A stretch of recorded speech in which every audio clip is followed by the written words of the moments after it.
Hello and welcome to We Got Issues, the only comic book podcast that begs the question, for a character named the Joker, has he ever really been funny?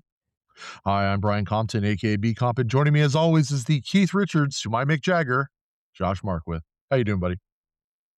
I'm good. I'm gonna try to have a little bit more energy than Keith Richards usually has in interviews and stuff, even though I do as much drugs as him. But the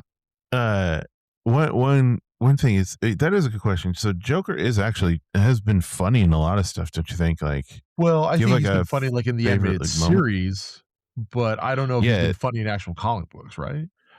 I remember there's like one issue. I don't know if it was a Batman or a Robin issue, but it was like when he had Tim Drake in his car, like he had kidnapped in his car, and he was just Uh-huh. driving around, and like and then Tim is just like, I know you're gonna kill me, and he's just like, and they're at like a fast food restaurant or something, and he goes, Uh, I'm I'm not gonna kill you because that wouldn't be funny, and then he just kills the fast food guy, okay, like, that's kind of fun. see, and then that was funny. So it's just kind of like it's very sadistic funny. Yeah. I will say I forget it was the most recent like Joker series, and there's a point where he's in LA and they're like they have to get out of LA to go to Gotham City, and he's like one of his henchmen is like, "Yeah, we're heading up to LAX." He's like, "We're not flying out of Burbank. Are you crazy?"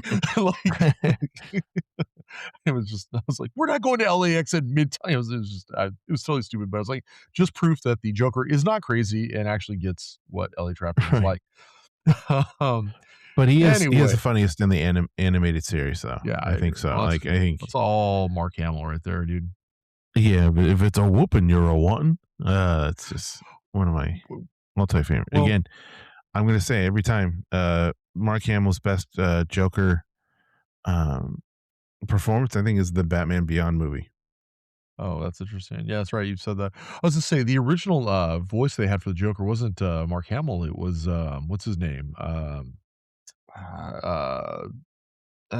Tim Curry, I believe. Tim Curry, yeah, it And was. yeah, and they said he was It real was too creepy. They're freaky, like, yeah, it was too creepy. Like he was great, but he was just like, oh, it was scary. Like this is for kids. Um, right? but And he made a anyway, good choice. Yeah. yes, they did. Yes, they did. Well, anyway, in today's episode, we are going to set out to prove that 90s comics were not as bad as everyone says, but in fact, they may even be better, as we're going to dissect everybody's favorite assassin merc.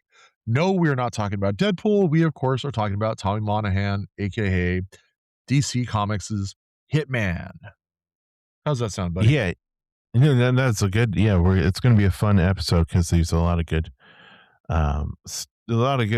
issues and stories and stuff. And it was like I really was liking what I was reading. It was just he is like one of the bright spots of the extreme '90s era. You know, Well, yeah, because they he- knew they were in that extreme era, you know? right? Well, It was kind of just a gosh, just something that came out of a not so great storyline, mhm. which is Oh, yeah, pretty rare. Which yes. I know we're getting into it. I'm just saying I'm Yeah, teeing it up. I'm teasing it. I'm Uh, gonna this may be sacrilege, but I'm actually gonna kinda go out on a limb here and say I think I might actually like Hitman more than Garth Ennis's other kind of like lone hero story, which was Preacher at the time, you know? Um, that's pretty big because we've talked about Preacher before. I think it was on what was it yeah, on? I have no idea, but I think we covered it on the original, the OG. yeah, the OG we got Um, issues. You yeah. know, Preacher was I think I've said this before. Preacher was like, for me, like was like Pulp Fiction. When I saw Pulp Fiction for the first time, like my little mind was blown. Like, oh my God, this is what movies can do. Preacher was like that for me. It was like this is what comics Hmm. can do. And while I always have deep reverence for it, and I really do love it, as I've kind of gone back and weighed the two, I find myself having so much more fun with Hitman. Of course, we'll dissect all that as we get into the episode. Yeah. Before we can do that, though, Josh, what do we got? I don't know. What do we have? I'm just kidding. We Sponsor. have a sponsor. Okay, That's what I'm kidding. sponsor read. I'm kidding. Yeah. We got a sponsor. We gotta help pay the bucks. I mean, look, these guys have been our sponsor for over a year, and we've been very grateful to have them as a sponsor and stuff. And of course, I'm talking about Duff and Shaw Snacks. And look, if you're looking for the best treats this side of Gotham City, you need to check out Duff and Shaw, world's famous snacks. From the wild cherry dogman gummies to Bigfoot's smoky kettle crunch, these snacks are candy have been curated from the most mysterious and undiscovered places on planet Earth. So you need to head over to duffandshaw.com/issues today and check out all they've got and more. And that's duffandshaw.com/issues. Legit good snacks. Not gonna lie. Like, Legit good snacks, yep, fun stories behind them, fun packaging, fun theme. So yeah, yeah, yeah, good stuff. Like legitimately, like despite the fact that they are a sponsor of the show, like I can legitimately say, no, I really enjoy those snacks. yeah, they're great. I'm fully behind, yeah, just recommending them. Yeah, I would Yeah, recommend them even if they weren't a sponsor. yeah, yeah. So it's good. Regardless, yeah, yeah, exactly. So let's get into the So episode. yeah, now we can really start the episode. Now, Brian, like you have been talking about this book like for a while, since a long time Yeah, since I've known you. This is kind of like how an Annihilation we it's like we did was it like one for me, one for you right now. So like how yeah. One for me, Annihilation one was for you, like one for me. Yeah, yeah. yeah, Well, Annihilation was your was kind of like my jam, thing. dude. Yeah, Yeah, like exactly. And now we're hitting one of your jams. Like mine was this space epic, and yours is this great character story in the streets of Gotham. It doesn't involve yeah. Batman, which is also Well, you don't really hear much about. So I mean, like, Well, I was gonna say and he does show up on occasion, he very does, yeah, rarely. In fact, I think he's relegated to about basically 2 appearances, if I recall, or maybe 3. And one involves, Tommy, and we'll get into this later, but it involves Tommy on the titular hitman, after eating some curry food, getting punched in the gut, and then puking all over yeah, Batman's shoe, which I think might be a first in comics. Which then, I of think course, so. leads to Batman uppercutting him out of the panel. Right? Um, but you're right, for a story that is, essentially centralized in, Gotham City, The Dark Knight very rarely makes an appearance in the book. Um yeah, it's honestly one of my favorite books. It's one of the books that when I think like I said this, it's like the one of the books that I kind of like matured with. Um, and I found myself like wanting it so bad. This is before trades were really a thing, that I went back and like really started hardcore collecting all of the back issues so I could read and like find out what was going on. In fact, one of my first autographs actually is the artist John McCrae. I ran into him at a convention, Mm. and it's one of the famous artists, Zombie Night at the Gotham Aquarium. I was like, "Dude, please sign this." Yeah, He yeah. was very kind, he signed it, and, like, I'm sure he's like, dumb fan, whatever, but, he was really nice He's and, like, "Get away from me, weirdo! Here's yeah, your yeah, signature." seriously. Yeah, exactly. So yes, I definitely hold it in high regard, definitely so. That's all. Yeah, yeah. So I mean, again, this is you've said it's up there with Preacher and stuff. Would you say your top 5? You know, I'm gonna that's a good question. Definitely top 10 no matter what. It's in my top 10 comics of all time. Like I can and I was really it's funny because like, when we were like, "Oh, we're gonna do this," I'm like, "Cool, I'm gonna reread it." I'm like, "Oh man, it's probably been like 10 years since I've read this." And I've matured a lot since then, or no, I don't say matured, but I've changed a lot in the last 10 years. I was like, "Oh boy, is this book gonna hold up?" Like, it is steeped in the 90s, you know what I mean? Like, and I was like, "Man, it still holds up." And that ending had me still kinda like, I know exactly what the ending is. I know the lines even. Like, I was like, "Yep, that hit. That hit. Oh Oh god, yeah, yeah. someone's chopping onions." You know what I mean? Oh my god. Uh, so yeah, I will say definitely top 10. I don't know if it's top 5, but it possibly could be in the top 5. You know what I mean? Mm, I got you. Yeah, which is, I mean, from all the books you've read, that's still pretty high up there. Yeah, it's Um, it's definitely like I say, if it's I rarely go back and read books at this point, there's just too much out there to read, so to have me do this as kind of like a semi-regular reread, or at least, I think it says it's where it leans for me, you know what I mean? mhm, yeah, yeah, yeah. Again, it's very good because you and I, we read new ones all the time, but Yeah, something that has to be really good is yeah, constitutes like a reread. Like I recently reread Ultimate X-Men because I loved it so yeah, much. So it's just like it's one of those books that it's a comfort book. yes, precisely Uh, that. and I so think with good. yeah, no, no, just and with that, I think you would be the perfect person to read the blurb on the back. Oh, well, I mean, if you insist, I mean, I I always suppose I insist. could.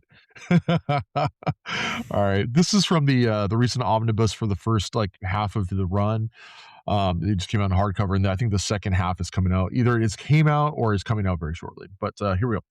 From the twisted minds of Garth Ennis and John McCrae comes Hitman, the story of Tommy Monahan, an ex Marine turned contract killer whose somewhat unlikely close encounter granted him even unlikelier superpowers.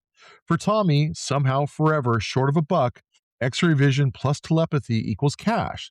So as long as he lives long enough to collect. So long as he lives long enough to collect.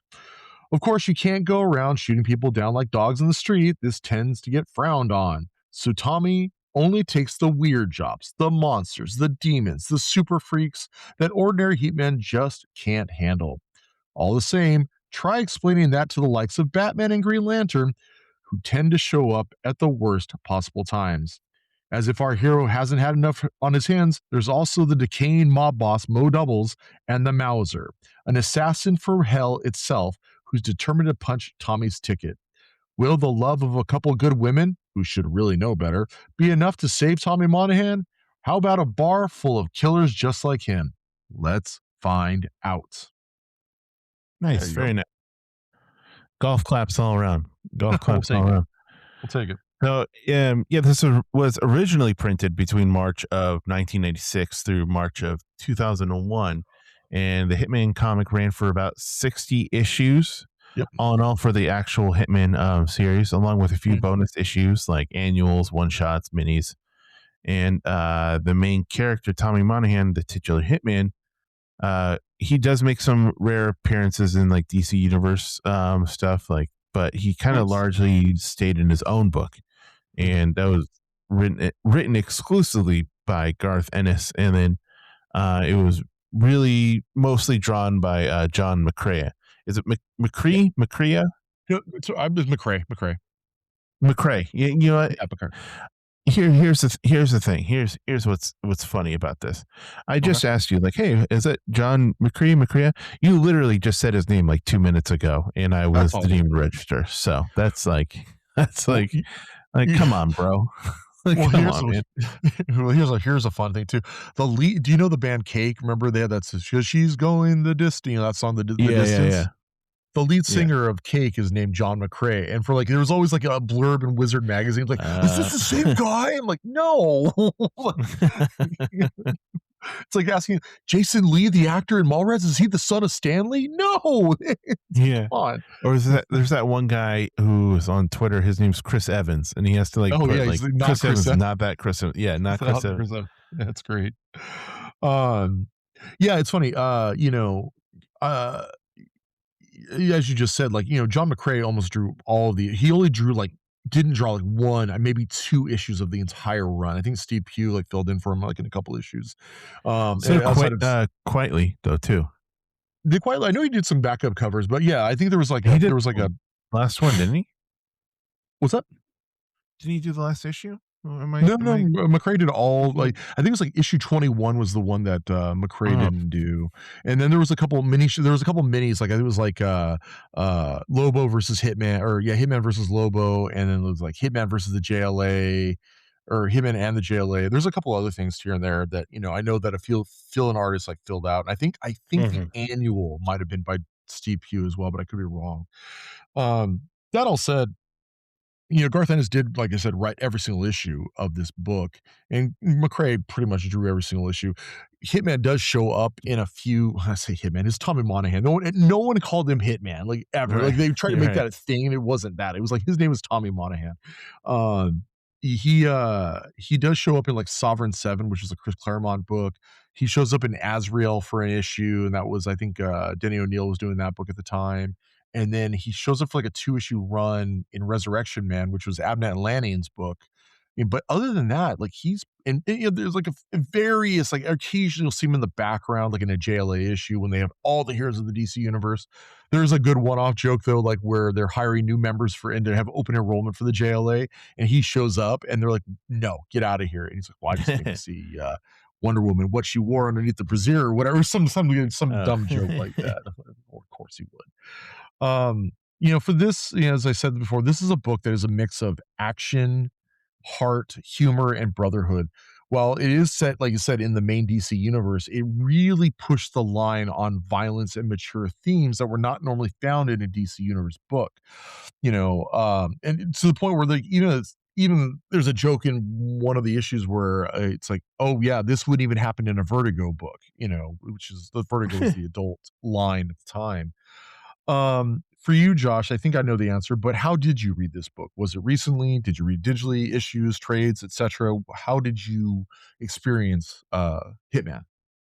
Yeah, I've always known, and not always, but no, I've known about the character, and I've read some stuff here and there from him. But Mhm. this was the first time I actually read through the full series, and it was all digital Mm. and stuff. And God. going back to when you were saying like this kind of pushed the line of violence and mature themes with DC stuff. What funny enough, like this is like the tamest Ennis book I think I've read Yes. ever. Mhm. So like it's just kind of funny to compare it to his all his other stuff. But yeah, it was all on digital that I read it, Yeah. which was fine. Um, it was neither here nor there, and like you said, you were getting them like the first when the issues were coming out, or were you like later Uh, on, like you caught up later s- on? no, so I started around issue like 21 or so. That's like I said, I think Steve Pugh did that issue, but I started around 21 because, like I said, this is when Wizard Magazine was big and like, oh man, Hitman, Hitman, Uh-huh. Hitman. And I was like, "Oh, this is great." And like I said, I was also reading Preacher at the time, and so I went back, and unlike Preacher, which you can't get those early issues. They're unless you wanna pay an arm and a leg. Um, Hitman, though, wasn't like a sensation, so I was able to go back and, like, fill in all those first issues Mm. really quickly, and not only that, I was even able to go back and get his first appearance, which was in a Demon annual, which we'll get to shortly, which now is, like, it's impossible to find. Oh, nice. So So, you got yeah, it before it got crazy. but it was interesting because, like, it definitely starts like, I start at the not the midway point, but just kind of, like, almost like at the 1/3 point, basically, and then the story reads well, and you don't need to know everything. He's like, "Oh, this dude has X-ray vision that he Right. never uses," basically. It's just like, it's almost like a nondescript power. And I was able to kind of go back and, like, there was trades. There was like, "Oh, here's a 3-issue trade of, his demon appearance and this and that and the next thing." But yeah, I essentially read it from issue to issue once I was, caught up, Mhm. and loved it every second of it. How much do you think Before those first issues are, like, oh, now, nothing. though? Like, Nothing. They are nothing. You can it's still still like, maybe nothing? Wow. the first, like, 2 or 3 issues might be, might cost you $10 or so, approximately. Yeah, Mhm. I'd say anywhere from 10 to $20. But, like, literally, I was in a dollar bin at my store the other day, and, like, yeah, like, almost every single issue after that's, like, all in there, with the exception maybe the Superman issue, which, again, we will get to shortly. But, like, those issues are, they're a dime a dozen. You Mm. can get them up for a song and a prayer. I mean, it's ironically enough, though, the trades are actually really expensive. Those are hard to find because DC doesn't keep that in print that much. So those actually cost you a little bit to actually acquire, which is weird, but Oh, it is what gotcha. it is. Um, I do want to put out before we get any further, I do want to say that even though this is a 25-year-old book, we are going to put up a spoiler warning right now. So if you want to know what happens in the book, now is the time to pause, read, then come back. Just because there are numerous deaths to major characters within the book, and if you are going to get invested, just realize we're going to spoil the the hell out of it right now.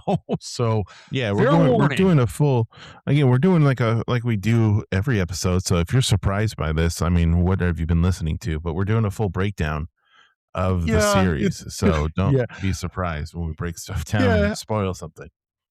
totally. I just say with this though, because there's so much death that happens, it's like, oh, that's shocking. Whereas like, plot points, like you can kind of like, spoilers, whatever. Yeah. This I was like, there's people die, and just putting it out there.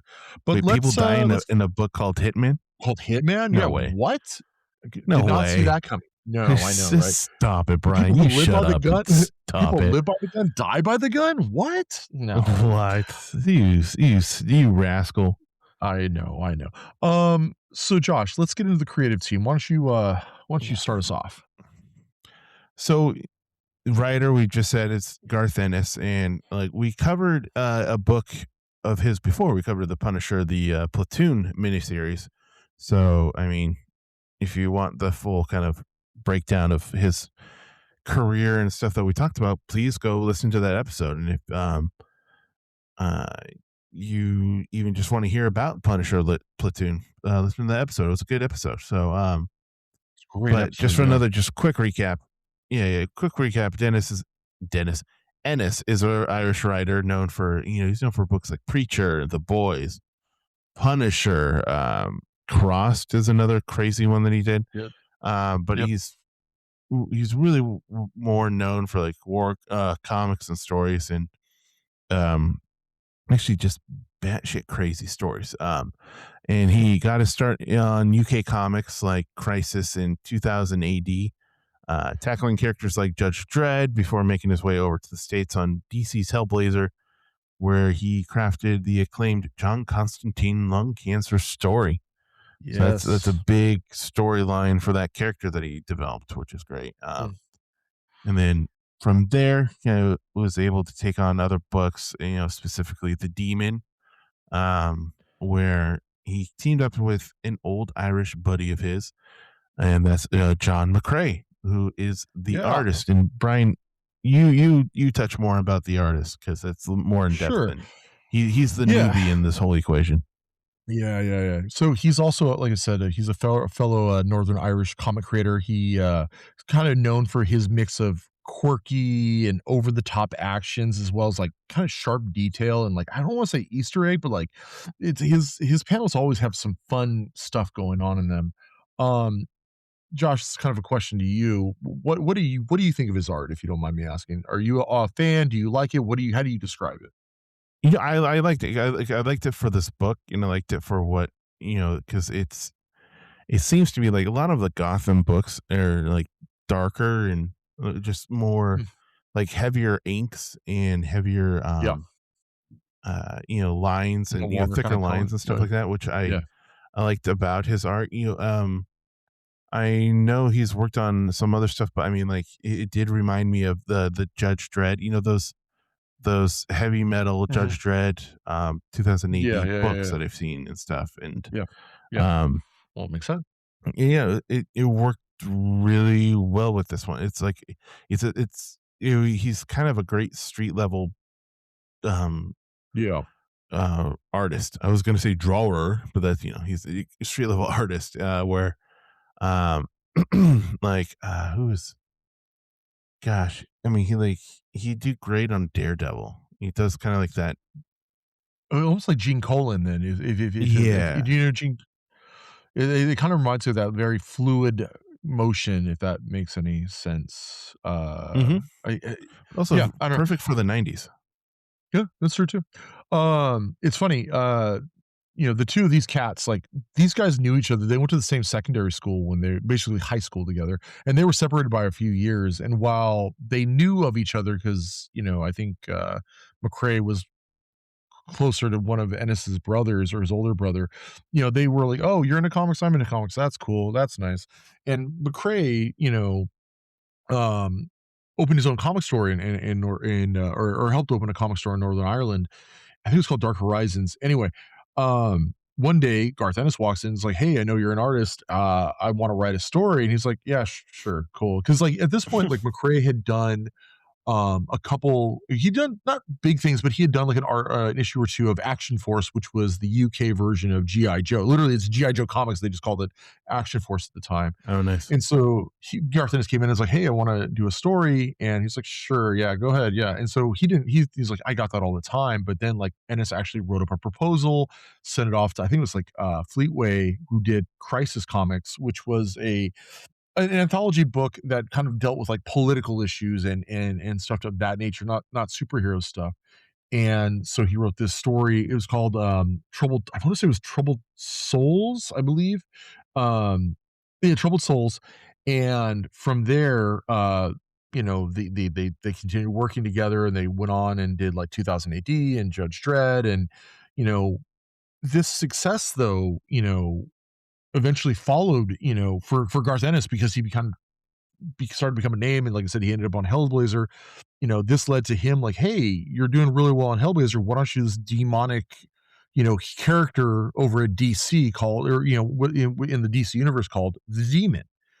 And they teamed him up, Garth Ennis with his old artist John McCrae.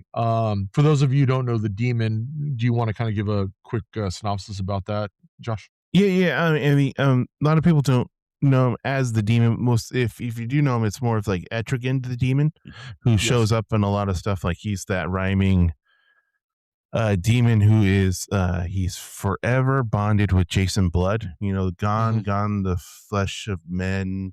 Yeah. Now rise the demon Etrigan or something like that. It's kind Yeah, of yeah, like a good, yeah, nice. right, right. I actually Thank you. couldn't have done that. I couldn't have done that. I like I'm hope that's right. It sounds that right. So ho let's honestly, that sounds perfect, and we're gonna assume it is, and if it's not, we're yeah. gonna change it to that. Yeah, exactly. Yeah, thank you. Yeah. And he's he's kind of he's a rhyming demon, which is like Yeah, specifically like in DC hell space, that's kind of like a rank of demon that you are. You kind yeah. of you he's I don't know, it's like a high ranking one. He's not Yeah.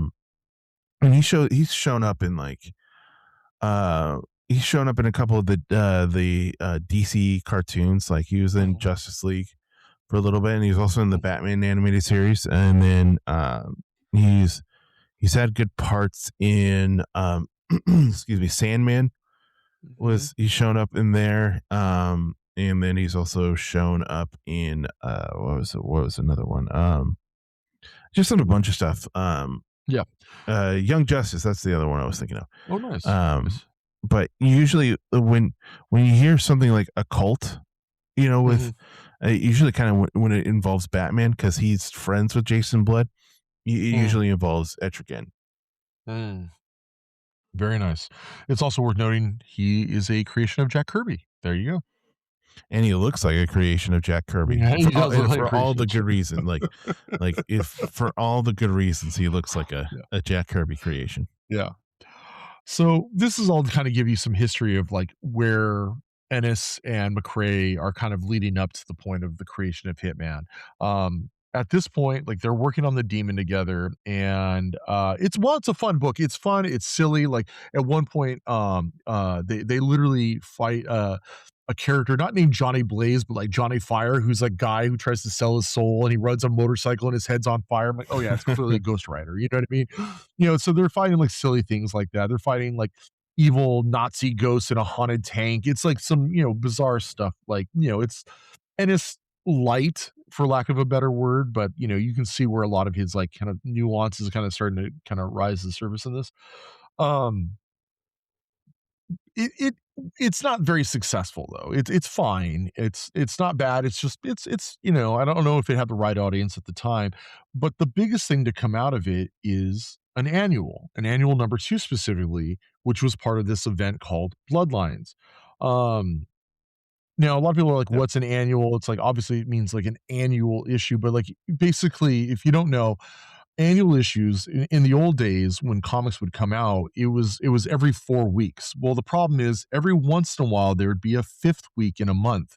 And to make up for that, like publishing, like not error, but that timeline, they would put out like an annual of like a book, and it would either be unrelated to the story that was going on, or it would be part of a It's bigger like a event, or it'd one be just shot. like yeah, or a one shot.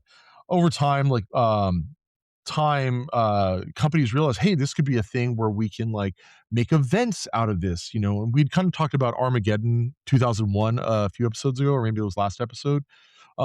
That was one of those things Yeah. where it's like in all the annuals of that of 1991, they did this event called Armageddon 2001, or even over at Marvel, they do like the Evolutionary War or Atlantis Attacks or any number of things, Um, or in the case of 1993, we got both the big two deciding they're going to do this really cool thing where they're going to introduce new characters through their annuals. Um, I'll talk about Bloodlines in a second, but yeah, it was really weird. It's kind of like that thing. Which came first, Armageddon or Deep Impact? Dante's Inferno or Dante's Peak or Volcano Yeah. or whatever. Like there's those weird things where like two movies come out at the same time within like no one know. At least I, from my research, I couldn't find it. But at the same time, both Marvel and DC decided they were going to use their annuals to have new characters created, new IP, new blood, for lack of a better word. Um, I don't remember if you remember any of this, Josh. I don't know if you were collecting comics, but like in the Marvel side, they polybagged all of the annuals with like a little trading card, and we got famous characters. Can you name the most famous character that came out of the Marvel run? I'm gonna see if you can get this. Mm, Uh, yeah, yeah. I'm thinking the Think one of that comes to mind is Adam extreme X. something. You got it, baby. Yeah. I don't know if he was the most famous character, but he's The probably the most infamous extreme character. Adam X. Adam X the Extreme, the third Summers brother, now the fourth Summers brother, because that got Everybody, retconned. I mean, it's gonna end up that you and I are gonna be a Summers brother, like by the end Oh, of dude, I I don't know. know It's something. so ridiculous. Yeah, like Marvel, like it's some of the most weird ass, like just like characters. Like they like Web Spider-Man had the Cadre, which were these albino weirdos, and then like there was the Executioner, over at with Uncanny or Uncanny X-Men. I think Oh yeah, it was Mojo 2 over in X-Men, and there was you know honestly the coolest one. Mojo 2, the Mojo too. sequel. He was literally a thin version of Mojo, if I recall, or maybe I'm getting that. I might What's be a getting thin? that It's like wrong. getting a thin version of Jabba the Hutt. Nobody wants Yeah, that. I might be wrong, and that might have just been there. There was I think it was annual number 2 for X Men that where Mojo 2 was revealed. Maybe it was annual 1, but yeah, like maybe there's a character name. I don't remember. It's so bad. Like a lot of those. And in fact, now I think about it, I don't think Mojo 2 is part of the '93 event. But anyway, um, one of actually the most famous character that came out of there was probably Genus Vell, aka Captain Uh, Marvel, who was the original Captain Marvel's son, who's he went by the term Legacy, I think is what they went by, and he was in the mm. Silver Surfer annual at the time. That was the And I would argue that was probably the most famous character that came out of the Marvel side of these he had annuals. that like with that omnipotence sight or something. He kind of went Yeah, crazy. something like that. Yeah, I love. Actually, that's a book we should cover. Is the Peter David run of Captain Marvel, because like that's Mhm. really fun. But I digress. And as I said, DC also decided to do the same thing, but they decided to tie it all together. Whereas like these were all kind of like loose stories that were just kind of populated in the Marvel universe. DC decided they were going to do an event called Bloodlines. Have you read any of Bloodlines, Josh? Yeah, I remember it, and I think like way back when Hmm. read some dollar bin stuff and just didn't Hmm. understand Hmm. what was going on with it. It was like, oh, okay, this is kind of it was to me it was like the DC Brood. Yeah, it was, I think it was, how was it? How was it? It was like, I think the story is the 7 deadly sins that are aliens come down to Earth and, like, literally use these, like, long, like, xenomorph tongues to, like, bite into the back of a person's neck to suck out their spinal fluid, and when they have enough, they're gonna rise and create this giant alien monster or something like that. It was They were like all like insane. gray and like red eyes and stuff like that, right? Or am I Yeah. thinking of something else? I think I'm looking at something else because some are like big and some they're all like kind of reptilian, but then like also hairy at the Mhm. same time. It was weird. It's not the worst. It's just very 90s. It's very edgelord 90s, and like, oh, look how cool this is. Like literally half the characters come out there wearing pouches and they've got guns, and like Oh I think one of the goodness. characters literally his name is Gunfire, and he can turn anything into a gun that can shoot. Gunfire. Like Yeah, literally, he picks up a knife. He's like, "Oh my god, I shot this knife like a gun." Like, it literally has a panel. It's so stupid. So Oh my goodness. Um, yeah. Well, the unfortunate side effect is that of every 10,000 people they kill, one of them turns into a superhero. Like I said, we got characters like Gunfire and Anemia, and like there was like the Blood Pack, which was the real bad cast-offs turned into a team. Um, but like I like Marvel, most of these characters were forgotten An and Edge. largely forgotten. What's that? Edge. Edge? Was There's that a one of them? character named Edge. Yeah, he Of like course it shot was. Of course it blades was. out of his body. Okay. I do like that DC straight up like I said, there was a team called the Blood Pack, which was a lot of these cast off characters. They remember they were called New Blood because it was part of the Bloodlines, and they're also new blood for the DC Mhm. universe. You know, get it? Get it? Straight up, Superboy Prime in the Infinite Crisis like murders them, just like kills them all. It's like, oh, that was cool. Alrighty then. Um, the exception, of course, to all of this is in the Demon, we get Tommy Monahan, aka the Hitman.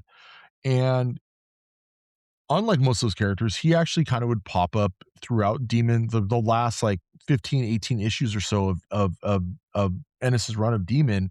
And he shows up here and there and kind of messes with the plot and all that and all that. And then it's kind of done. And like I said, most of these characters that they did spin off, like I said, Anemia and Gunfire, and I think there's a few other ones, they all kind of launched in 1995 and they Gunfire. last Gunfire, that's gotta be a thing. And then it It's kind of they yeah. fizzle. I'm gonna make What's it a that? thing. I'm gonna Oh, make you it are a gonna make thing. it a thing. Do you remember Make it a thing. that commercial for it was that board game Crossfire? Yes, I do. That's That's right. what I'm doing. It's the Oh, Crossfire, I like it. gunfire. No. But by about 95 though, like I said, most of these series launched in 94 with these new characters. Most of them are done by 95. So it's really interesting that around 96, DC's like, hey, why don't you bring back that character from the Bloodlines thing and turn into a comic book, now. And the reason I think is because of the success of Preacher at the time. You got to remember, Ennis was hot coming off of Hellblazer, and while Demon didn't really see success and it would get canceled by issue 58, his other Vertigo book, Preacher, launches and is like a smash right out the gate. Like this is like the thing. This is the new Sandman, basically. People are Mhm. going nuts for it. And so DC's like, oh, whoa, we need can you do that again, but like do that in the DC universe? Why don't you take that Hitman guy you created and do that? And he's like, cool, yeah, we can do that. And the only real big Yeah, change with copy him your was own work, he had a but don't make it look like copy your own work, but you're don't make it copying your look work. like you copied your own work. Exactly. I like that, like, in all the issues up to that point, he has this stupid red scarf around his neck, and when they've, like, launched Hitman, like, Hitman 1, that red scarf is gone, and I read an interview with McRae, and he was like, "Yeah, I hated that damn thing," and it's insistent on it, and then when we got to the first issue, she's like, "Get rid of that damn scarf." Like, it was so stupid. And so that kind of brings us to issue one. Like I said, he shows up a little bit as a precursor in one of the Batman books at the time, is Batman Chronicles. He's got his appearance in Demons, and then he is off to the races with Hitman number one. So before we go any further, though, I'd like to discuss a little bit of the main characters we're going to kind of see throughout this book. Josh, do you mind kind of taking the first main character, as it were? I would love to talk about Mr. Tommy Monahan. Yeah. Yeah, he's the titular hitman, and with him, before he had his powers, he was just kind of a typical hitman who would take any job. But after he got his powers, he started having a little bit of a moral code. Like he's Mhm. only going to take out superheroes or bad guys. And super And villains. Remember, he doesn't want to kill heroes. He only wants to kill sorry, that's what I villains. meant. Sorry, super Yeah, yeah, yeah. powered people. Yeah, Sorry, excuse me. superpowered. Yeah. Yeah, so super villains are just bad guys in general, and Or werewolves or, yeah, just radioactive whatever, any scientists that baddies. fell into a vat. Yeah. Yeah, any baddies. You take him out, and then no innocence is basically his thing. Yeah. Um, and like we said, from Bloodlines, he's kind of imbued with X-ray vision and really the telepathy, which Yeah. I mean, it's kind of funny. Like it's not they're not big powers, but he uses them, I think, wisely, and I mean, it's kind of perfect for his job. So it's Yeah, but he's a charismatic. He's yeah, sarcastic. He's funny. yeah, He's a really good marksman. yeah, Um, and he's one of the what do they call it, like battle IQ. He's a good improviser yes. in when he's down in a fight too. So it's excuse me. He's a fun main character and that really drives it. He's definitely not boring, and he's Mhm. definitely just he's charismatic. That's the main thing. So He's also not perfect, obviously, outside of the fact that he is a hitman who kills people for money, yeah, moral code aside, he also makes mistakes, and not just like that, but he makes mistakes with his friends, he makes mistakes with, his loved ones and with his romantic interests and all that. He's a human character. He's well developed and like you said, he is charismatic though. I mean, like yeah, he's a bad guy essentially, but you can't help but root for him. yeah. And he's always wearing sunglasses too because of his powers. His eyes are all black. Yeah, Um, so but he like hides it with creepy the black. sunglasses. Yeah. Speaking of people wearing something all the time, that brings us Hmm. to his best friend, Nat the Hat. Which I was like, it was a kid, I was like, Nate the Hat? I'm like, it's gotta be Nat the Hat, right? Um, Yeah. yeah, his best friend from his time in the Marines, both of them, he was also like just his ride or die. It's literally his ride or Yeah. die. And um when they were in the Marines together, they kind of like helped each other through a few jams. Unfortunately, they also got involved in a friendly fire incident where they, basically they mistakenly killed a group of SAS officers, which, if you don't know, there are SAS is Special Air Services, which is the British basically special forces, and they make our Delta Force and our Navy SEALs look like little kids. They are the best of the best of the best, and they just don't be messed around with them. Yeah, and that of course, there's no way that will Comes come back to back bite into him. play later Yeah. on in the book. Yeah, no way, no way. Yeah, we definitely will Um, discuss that when we go over the stories. so then also another big character is Sean Noonan. Do you want to tackle him? Yeah, yeah. Sean is the owner of the bar that he frequents, but he's also kind of the father figure for Tommy. And Yeah. he has because Tommy was an orphan Yep. and Sean took him under his wing with his best friend, and it just kind of helped raise him basically. Yeah. And but you mostly see him as behind the bar at Noonan's, in the Cauldron, which is kind of like the it's like they call it like the Irish neighborhood The of Irish section, yeah, the Gotham. Irish neighborhood Yeah, of yeah, exactly. and he's like a former Marine, former hitman. Mhm. So but he's kind of like a he helps patch Tommy up in a lot of cases, but he's also like his weird, his moral compass in a way. Yeah, yeah, I agree with that. Speaking of, people that are close to him, there's also Detective Teagle, which is Tommy's primary love interest in the book. She's a detective who was originally with Gotham PD before she gets forced out because she actually wanted to follow the law He's a and good not be cop. Yeah, corrupt. Yeah, be a corrupt cop in not Gotham Central, but in Gotham PD, especially in the Cauldron section.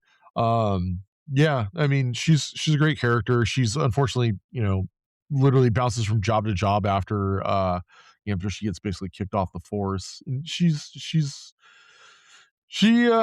yeah, well, we'll she's we'll, good. we'll get into it. No, she's a good. Yeah, she's a Oh, she's a great good character. It's love just interest for him. Yeah, she gets a little done. She gets done dirty by him, to be honest, at the yeah. end. You know what I mean? Which is just too bad. Want to There's talk about? yeah. We good?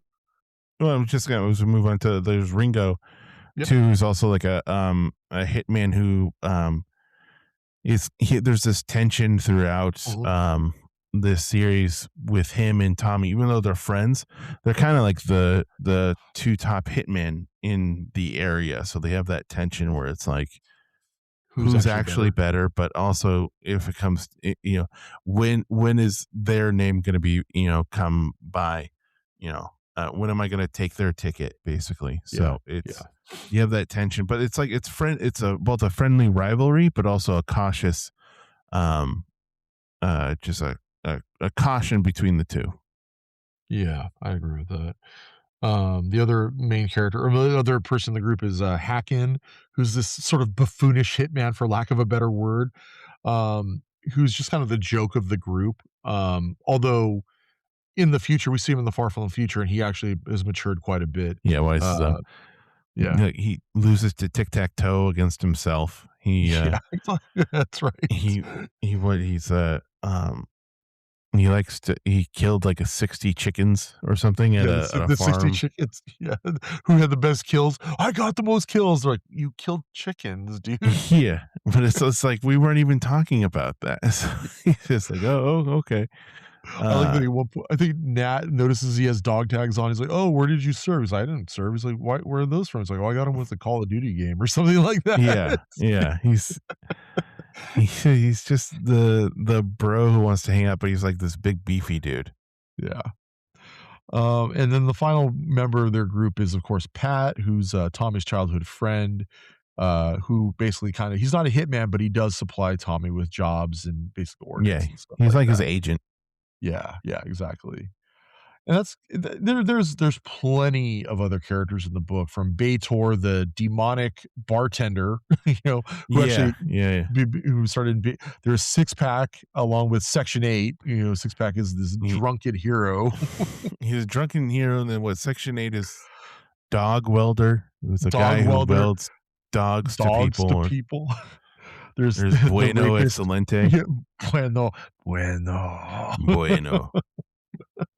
I he's not a good person, but every time you just No. hear that back on, bueno, you're just like, "Oh, He you're also in became trouble." like a meme for a while too. Oh, did he really? Oh, that's Yeah, great. just the bueno. Uh, Yeah, there's friendly fire. There's was it the defense trader? Shakes. Jean de Baton. It shakes and Jean de Baton. Baton, Is G Baton. tape? Yeah, yeah, exactly. G Bay Papon. I just almost said Jean Grey Papon. Sorry, Jean Bay Baton, and then you have to say his name twice because that's all he Yeah, said. say his name twice. It's so good. Yeah, the dog welder was literally it was Dylan, Steve Dillon, Ennis, and I believe McCrae and a few other people. They were all drinking one night and they were trying to come up with the worst superhero, and Steve Dillon came up with dog welder, the guy who welds dogs to people. Yeah, Like, it's so what the worst? stupid. It's so dumb. Um so yeah, like I said, there's plenty of other characters, but that's the kind of the main cast as we kind of roll into this. And so there's like I said, there's 60 issues, and they're pretty much broken up into various arcs. There's a lot of standalone here's there and there, but like if we're gonna focus on some of the bigger arcs and kind of just briefly kind of go through them. Starting with the first arc, A Rage in Gotham. Um, this basically introduces Tommy and paints him as like the only hitman who will go after superhero foe or superpowered folk, and he's being paid to go after the Joker. But twist, it's actually a demon called the Arcanon, who's aka the Lords of the Gun, and they want Tommy to be their hitman on Earth. And of course, he's like, "Yeah, no, I'm not doing that because I have a code, and you guys are bad people." And this leads to quite the battle with their own Nazi killer that they have, the Mauser. Um, Yeah, what did I you think? kept I mean, as a way to kind of what's up? no, I think it was a great introduction. I kept saying Mauser, I'm or gonna go with something. Mauser. It could be Mauser. Yeah, That's fine with me. yeah. He was he was a crazy kid. He was five Nazi captains Yeah. melded into Yep. one. Yeah, that's why he has And like 10 arms of guns. yeah, but he kind of reminded me, Mhm. and I know the character came before, but like the Saint of Killers, from Mhm, the mhm. Preacher, Yeah. just how the character was, and just he's just a gunman who's unstoppable, Yeah. essentially a Yeah. demon. So I mean, it was I like the twist of like I would have honestly liked to see Tommy go after the Joker, see how that had happened, but also in this storyline, he has his interactions with Batman, so you get Uh-huh. that kind of out of the way too. Yeah, he This has is the one you it's were punch talking about. Yeah, he throws up on Batman's shoes. Because he went on a date with somebody who Yep. he was like, "Yeah, no." She's like, "Do you like Indian food?" He's like, "I hate Indian food, and I love Yeah, Indian food." So yeah, because he it's could read just her things like, "But I know you do." yeah, exactly, yeah, and and then you get to meet all the other hitmen and stuff that we just talked about. You know, the Yeah, Sean and and Noonan's Ringo sleazy and bar, yeah. yeah, the and Noonans and stuff like that. So it's a good pilot episode, really. Yeah, yeah, yeah. I do like that, like I said, he takes the job to kill the Joker, so he has to break into Gotham or, Arkham Asylum to do it. And of course, it turns out that the Joker that he kills is actually just the Mauser in disguise who can't be killed. But as he's Right, doing it, he gets the Pat's like, "Hey, by the way, we're getting a right, bunch of calls. Like, while you're in there, if you wanna pop some people," he's just like, "Yeah." He's like, "Yeah, you need to shoot Oswald in the or shoot, like, Mad Hatter in the knee. Mad You need to Hatter, shoot yeah, this guy." Yeah, like, he's just, like, walking through, he's like, "Sorry, poop. Sorry, poop." He's like, yeah, exactly. 5,000 here, 3,000 there. It's like, yeah, this guy got a contract, and he just boom, and then it moves on to Yeah, the next one. it's great. Um, yeah, he obviously he's able to defeat the Mauser because, comics, which, it's a good Right. like you said, it's a good kinda, like, pilot episode. I think, it's a good way to kinda get into the character and kinda get into that world.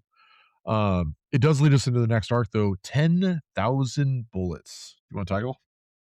Yeah, this in this arc introduces Nat the Hat, and it follows up on the plot thread left over from the Devon after Tommy put himself in the crosshairs of the mob, and the killer Johnny Navarone. Yeah, yeah. Navarone Navarone, like Guns of the Navarone. Navarone.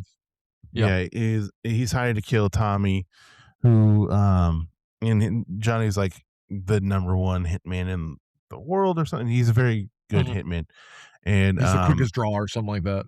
right. I mean, and he kind of f's up Tommy pretty good, but Yep. he also just kind of tortures and kills Tommy's childhood friend Pat, Yeah. and for trying to get information on Tommy. So that was kind of like that was a big moment too, because Pat was at the time too. Pat was kind of questioning, His own friend too. Izzy, Oh, on yeah. their same level, like toughness or something. Because I guess Hacken was giving him a hard time. He's saying like, the only reason you can make fun of me is because he got Tommy behind you and stuff. So it was Yeah. It kind of wasn't like great. one of those. Yeah. It was definitely that sidekick trope of like um he was beaten or just he was just Yep. killed, but he never gave up. Yeah, He yeah. never gave up his loyalty to his friend, type of thing. Yeah. Yeah, it also it does set up that, like, yeah, this is a world of killers and, again, there's consequences by if you're gonna live by the gun, you're gonna probably die by the gun, and probably your friends are too. I think it was really good in, like, establishing that pretty quickly, like, this isn't just a happy-go-lucky DC book, like, stuff's gonna happen, and Yeah. unfortunately, people are gonna die. Yeah. They also Um had who's the mob boss though too? It was like a weird, like he was a conjoined twin, but the twin had died. Yeah, so in the demon book, I believe, I'm Mhm. pretty sure it's the demon book. Yeah,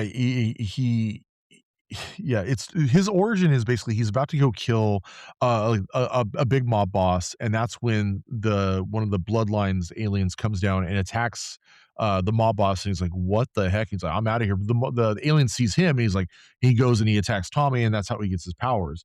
But the mob finds out that oh yeah, this alien killed the mob boss, but Tommy was there to kill him too, and so the son of the mob boss is or sons is a conjoined twins and, Mm. he's like, "I want Tommy killed anyway, because he tried to, kill my dad."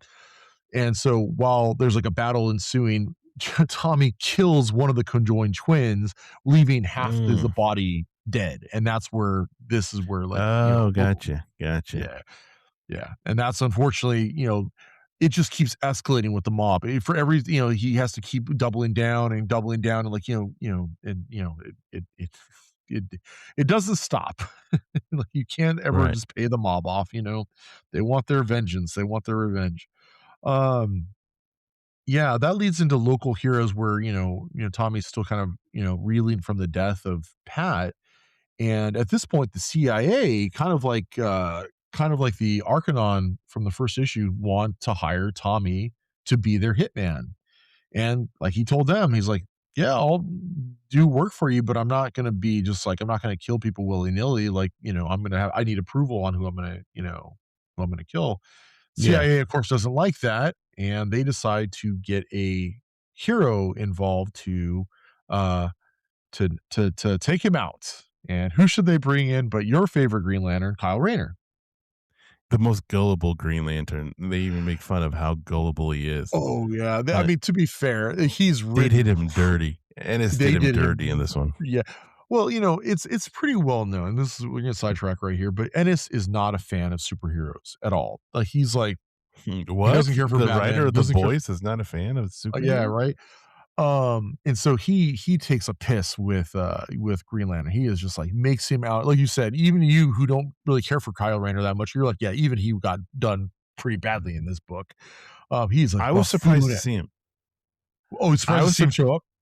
yeah, so when they said, like, somebody from the coast, I was like, "Okay, it's gonna be a Green Lantern," Uh, but I knew they wouldn't use Hal Jordan. I honestly yeah, thought it was gonna be Guy Gardner. yeah. I the timelines and whatever was standing, and so I thought it was gonna be because it seemed like something a Guy Gardner would do, so I Dude. was surprised it was Kyle Rayner. Well, the reason is because DC editorial at the time was like, we need to bump sales on the book, and the best way to do that is to have a crossover. And so they had forced a crossover on Ennis, and he's like, well, if we're gonna do this, we're gonna do the most stupidest hero because he hated him.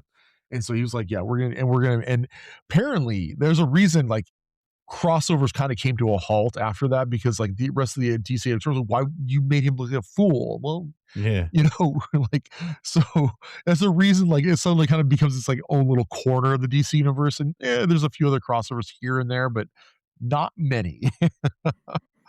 Yeah. Um, Oh, especially within his book too, and, yeah, like, the 2 so far, the 2, like, superhero introductions or crossovers that they're not really Batman gets his gets thrown up on his shoes and Kyle Rayner yeah, gets kind of seen as s a a doofus. buffoon. Yeah. Yeah. Well, at one point, he's like, "Wait, how are you gonna pay for that beer?" "Well, I don't have a wallet He's on you." like, "You don't have a wallet on "Oh." you?" Yeah. You Yeah. So I paid for your beer. Yeah. Yeah. And then but like the CIA guy though, he's not just like he you're going for Tommy, like his whole thing is like the bloodline Yeah. uh Well, that people, comes right? up late. Yeah, that comes up later on. At this point, we Mm. it's That partially was kind I kind of think it's mentioned though. referenced, but it definitely Yeah. shows up in the final arc. Like, that's the big thing, Mhm. is like, with the bloodlines, and it's I think referenced, but it really is explored later on in Closing Time, and then also in the JLA Hitman crossover as well, or not crossover, but tie-in. That's where they really Mhm. get into, like, some of the bloodlines. Which is funny because like, for such a stupid I don't wanna say stupid, but for like a very not respected story arc, they really managed to Controversial, take it something like that. They managed to make, dividing. you know they make it work, for the book, Mhm. Of course, this leads into probably one of my favorite storylines. Not my favorite one of the book, but is one of my favorites is Zombie Night at the Gotham Aquarium. It's this one's batshit crazy, like pun intended. It Uh literally is. Um, I absolutely love this arc, and it's just 2 issues, and basically, Tommy and Nat are hired to go stop a rogue scientist because there's like like a lab that in every known every known mishap happens at this lab, whether it's zombies or whatever, right. werewolves, and they're always calling up Tom, "Hey, another thing got loose. We need you to kill it. We'll give you $20,000. We got a slush fund," And so the scientists, they were coming up with a way to like reanimate dead soldiers, zombies, and bring them back to life to continue fighting even after they had died. But they couldn't get it to work because zombies just want to eat brains.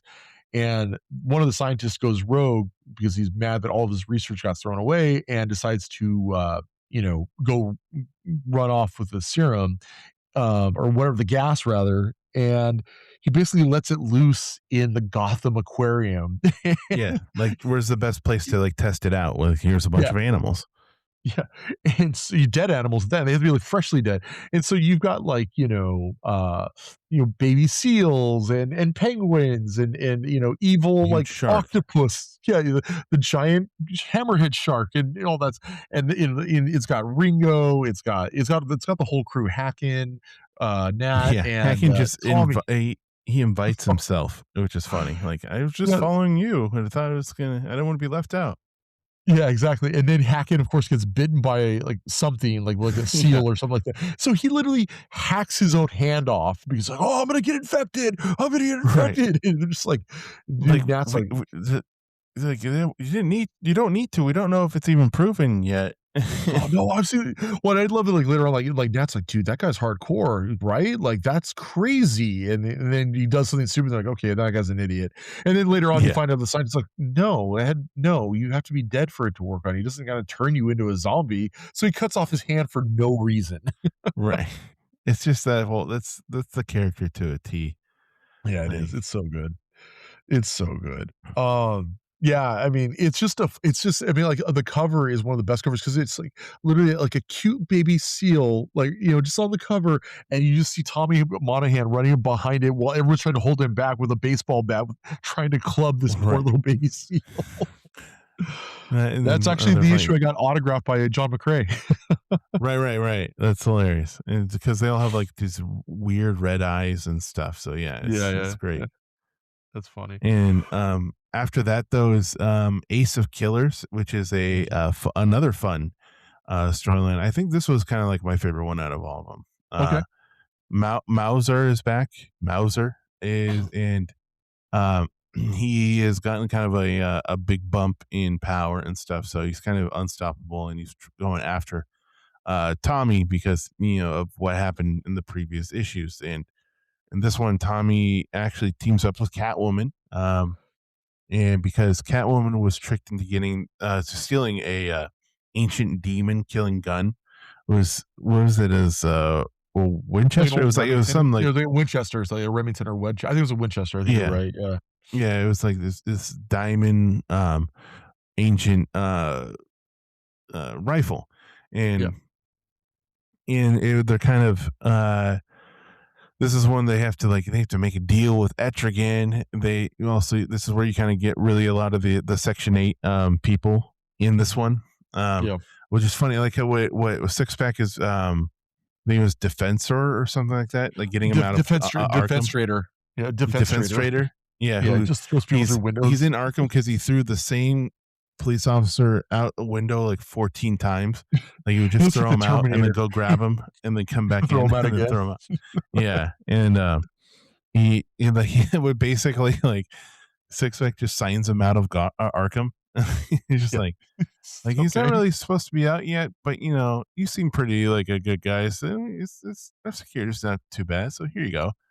It was kinda just a jokes on that whole thing, but it was it was kinda like like a little bit like a Assault on Precinct 13 or that kind of Yeah, vibe to it, yeah. and it was when Catwoman was in it, you find out, T T Tegan, Teal. yeah. Yeah, Teagle had been, fired, for being a good cop and from all the stuff that happened in, like, Local Heroes and stuff, so, it was I think it was a really fun one, and, eventually, like, Etrigan, gets his heart back, so he kinda gets back to becoming a rhyming demon, yeah, and, the Tommy makes a deal with the devil, basically, so, yeah. um, it was Yeah. good.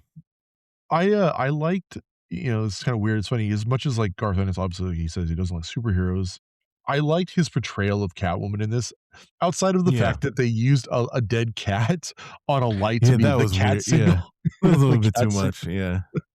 But I thought his portrayal of Catwoman and there was, like, a really good tension, like, a good tension between him and Catwoman, like, I didn't think Yeah. he was, like, taking a piss with her, and I like that story a lot. It seemed like there was, like, a mutual respect of, like, these 2 Yeah. people that are outside the law in Y Gotham, which is already yes. hard enough with, Yeah. you have, big old Bat Daddy coming after you all the time. What I love too, I don't remember which issue it is. I don't know if it's the crossover or whatever, but like, they kind of tackle that whole thing of like, why doesn't Batman just knock his ass out? And if Batman's so affronted by this guy, like, well, and I think they tackle it pretty quickly where like he does. Batman knocks him out, drives into the police station, throws him out, and like he's like, take this guy to prison. The cops are like, yeah, we got it, Batman. And they're like, okay, we're gonna drop you off at Noonan's. And like the police are so corrupt. They're just like, Right. cool, yeah, we got you, Batman. And they're like, okay, Tommy, we're gonna drop you off right here at the bar. You're good, cool. We'll see you later, man. Yep. Like they're Yeah. just so corrupt.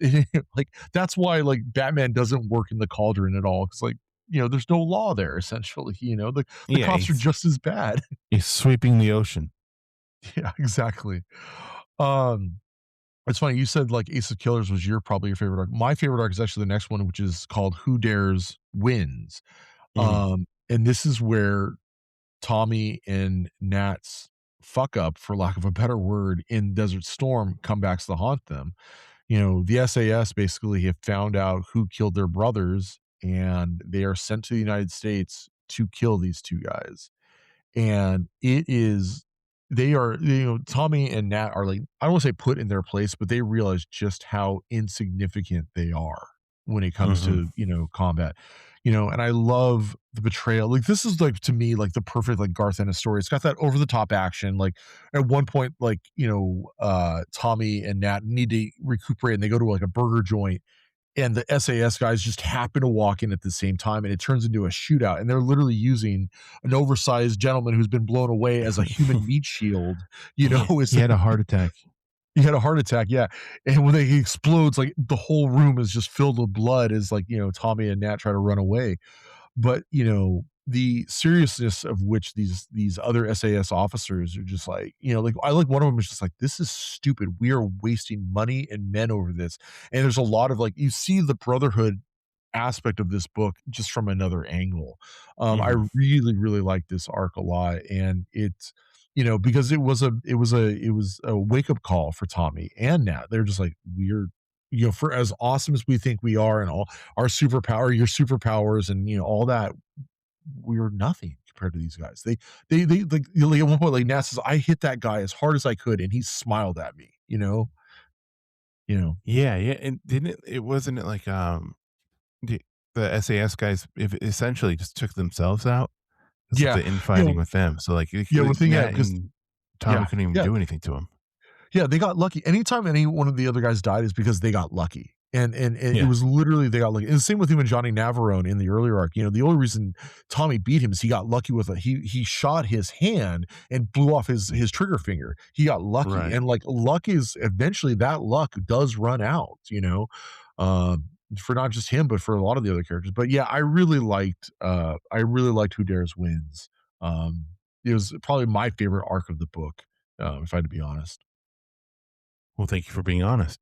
There we go. Uh, and then following up, Who Dares Wins is Tommy's Heroes, and, Mhm. uh, this one is where Tommy and the gang, they kinda go to Africa to help, train soldiers as mercs, and, of course, they end up leading a rebellion, and Of this one was course. it's kinda like a fun little crazy one. Yeah, it was cool because it was just like, "Hey, we were outclassed. We need to, like, level up our skills, and what we need to also get out of Gotham," because during the SAS fight, they, like, they rack the body count is high, and it includes a lot of the mob, and so a lot of the mob thinks they're gonna kill Tommy for the deaths of Mo Doubles and all that, like, well, it gets worse because was it Men's Room Louis or whatever, the big boss, he gets blown away Yeah, by SAS, and, like, so now it's just the mob is real pissed at Tommy and company, so they're like, "We gotta get out because of the he's, like, city." the main Don at the time. Yeah, yeah, exactly. Yeah, and they like you said, they go to Africa, and, it's again, another fun arc of them and all of them being brothers, together, him, Ringo, Nat, and, Hacken. Mhm. I liked it a lot. I liked it a lot. Um, what did you think of the next issue? And this is the only one we'll talk about where it's just a single issue. It's called Of Thee I Sing. It won the Eisner, and rightfully so, Yeah, in that's my why we're opinion. I'm But saying that's this why we're is talking about the single issue instead of the yeah, arc yeah, because, yeah. of the Eisner award winner. What did you think of this issue? I mean, we can talk about it in a second, but what did you think of, interested in a broad strokes, what do you think of this issue? I think it was good for something that was, very contained, like, compared to Mhm. the other issues, and, Yeah. I mean, throughout the book too, you keep hearing, jokes here and there about Superman, like, Mhm. there's a Well, he lot of needs to cut jokes in his the hair. bar about how he looks. Like, Yeah, he well, needs he's to cut looking his like a hair.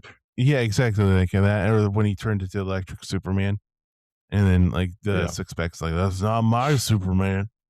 But, like, for such a random issue to see how vulnerable Superman is on this one, it Superman was was. very, very cool to see. It's like, of all people, it's Hitman, like, that he's talking Yeah. to. Yeah, basically what happens is Tommy's up on a roof and Superman, he just runs into Superman, who was basically he says, "Yeah, I was on my way back from Gotham City after talking to Batman. I was going back to Metropolis," and he stopped for a second. And you find out what happens. Superman was saving a shuttle that was basically about to explode. And, he finds out as he's trying to save these astronauts, like, yeah, what happened to the captain? He's like, he went out there, but he got burned away. Like, then Superman's like, no problem. I've got to rescue you. Let's get out of here.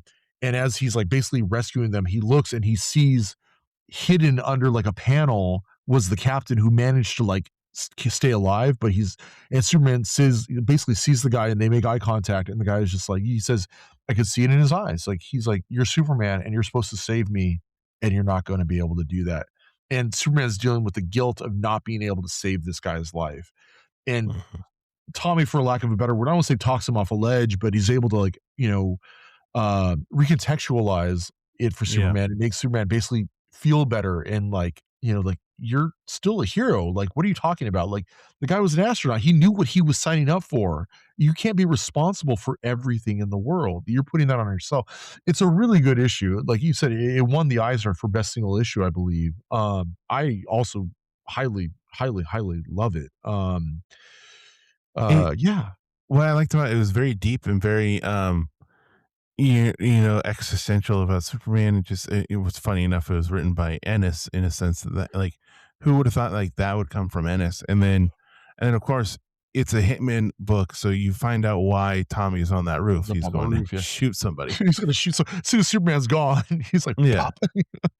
Um, yeah, I've read in multiple, these kind of interviews, like, despite, Ennis not liking superheroes for the most part, he apparently has a profound respect for Superman and really does like that character, and it really comes through in the writing. I don't know if he necessarily should write a Superman book, I don't think that'd be the right place for him, but mm-mm. you can tell he had reverence for that character in that book, and I thought that was I was glad to see that he didn't like just he still had his trademark humor and all that, but I'm glad he was respectful to the Man of Steel for lack of a Yeah, better word. It does end with asking, he asking Superman, "Hey, can you sign, my magazine?" right. to Noonan and the boys, and which becomes a It plot point shows later up. on. Yeah, Yeah, it shows up later on. Yeah, just a really great issue. And I'm really glad that it got the recognition. It's funny, I was listening to John McCrae and reading an interview with him. He's like, "Yeah, I hated how I worked so hard to draw Superman. It's like I can only draw him good now, but man," I was like, "I don't know, I kind of liked his Superman in that book, but I thought it was that was me." fine. Yeah, Yeah. At this point, we should make a demarcation point because this is where shit gets real in the book. This is where characters are just going to start dropping off like flies. And it yeah. gets kind We're of in the really end heavy game at this now. point. Yeah, yeah, exactly. And you feel it for some reason. There's a real tension in the book, kind of moving forward. You're like, oh, this is going to get sad. Um, this leads us into Katie. Do you want to talk about the arc called Katie, Josh? Yeah, yeah, yeah. So for Katie, you find out that Tommy has a half sister, and she arrives and reveals kind of just h- how he became an orphan, and just Yeah, reveals that his dad had killed their mother, yeah. and I think she was a prostitute. She was a working girl. Well, not a Yeah, working girl, but she used it to pay bills and all that. right, right. So you kind of you get a few revelations in this one. Yeah. It's a kind of a sad arc because no one comes out feeling good at the end of it. Like, I don't want to say it, but a lot of people die at the end, and Tommy has to deal with some, like the legacy of his name, basically. and they go to Ireland to kind of confront this guy, and if you ever, they do go to Ireland, right? If I you recall, yeah, they do, yeah, they do. Mhm. Um, yeah, it's a sad story. It's a good story. It's just a sad story, if that makes any sense. You know? Yeah, just Ennis hitting us with a, 1-2 punch of sad stories. Yeah. Which leads us in the next dad story for tomorrow, which is where Ringo's story kind of comes to a close, who's basically being hunted for revenge for one of his killings. Mhm. Um, again, I guess good. you know what's funny? Like, you could really name this book, change the name from Hitman to Consequences, really, if Mhm, you think mhm, about it. I mean, mhm. that's really, like, a lot of the theme throughout a lot of these, story arcs. I mean, Yep. the consequences of, uh, Your actions. stuff that has happened before, just local heroes. I mean, Uh-huh. who dares wins, of course, Yeah, is yeah, so yeah, it's yeah. you think you just shift the name to consequences and then it would still be, appropriate for the book. Well, it's interesting to that end too. Like, there's no plot threads that are kind of like left loose. You know what I mean? Like everything, you're like, oh, not everything, but like a minor character in one arc becomes a major character in another, or a plot thread that gets dropped over here becomes a major thing. It's like everything. It's like even like the mob thing. It starts off with him killing like like the one guy that leads to the mob doing this, that leads to the mob doing that, and it's like it just keeps escalating. And it feels to me like I don't wanna say it was like it was tightly plotted because I know that, a lot of it was involved, like, change on the fly and all that, but he doesn't leave, like, little things like, "Oh," just to kinda like, "Oh, whatever." It was like, no, that like you just said, that had a consequence, and that pays off later on, for good and for bad. Yeah, yeah, yeah. Yeah, the next arc, of course, is called The Old Dog, which is where, Sean Noonan, the father figure for Tommy, kind of meets his end, for lack of a better word, when the mob is still escalating at this point, pissed off about Mo Doubles and, was it Men's Room Louie and, everything else that's kind of gone on. And they want their pound of flesh. And it's sort of like you just said, what was that? Was it sold on Precinct 13 almost kind of like in this situation, Yeah. Yeah. And sadly, yeah, And the that last, panel of Sean's death was pretty heartbreaking. Yeah, was it where yeah, yeah, exactly. Well, he even said, he's like, "I never got to call him dad," and, and Nat was like, "Yeah, don't worry, he knew. He knew." It's like, "I never Yeah. got to call him dad." It's like, "He knew. Don't worry, he knew." And I love that, like, the tombstone, it's like, "Yeah, I just want you to call me the old dog." He's like, "You weren't no dog," and he weren't, you know what I mean? Like, he weren't no dog, Right. you And know? you get more insight into, like, Sean's backstory too. Like, it's kind Yeah, of through flashbacks of his childhood and how he was in the yeah, Marines and things like that, and yeah, just how he came to yeah. be, and then, um and just how, like, the whole thing was, like, the granddaughter of Men's Room Larry was, like, Yeah, she Mr. Bluey, yeah, her yeah, Louis, yeah, her uncle came back, and that's who kinda it was yeah, so it was like you said, it was the whole mob, um, yeah. stuff. I mean, and, who had a reference? Oh, somebody else had a reference to, Commissioner Loeb being easy Mhm. uh, To pay to, off? pay off and stuff like that too, so it's just Yeah. little Ties threads back here to and there of, yeah, Bat exactly. before Batman Year One type of thing. Yeah, exactly.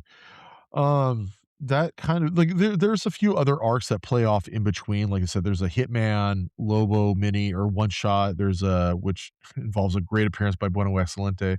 There's like Hitman JLA, which again ties back into that Superman appearance in The Icing, and ties into the Bloodlines aliens as well. But we don't need to get into those. Should get into this last arc, which is called Closing Time, and it begins with Tommy telling Nat, "I had a dream," that because at this point, everyone's basically dead. Ringo's dead, Pat's dead, Sean's dead, and, all their friends are basically, with the exception of Hacken, have gone, have passed on. Yeah. It's like, I had a dream and it was at Noonan's. And, he was like, it was basically, the bar never closes, but you leave your guns at the door. He's like, that sounds like a great dream.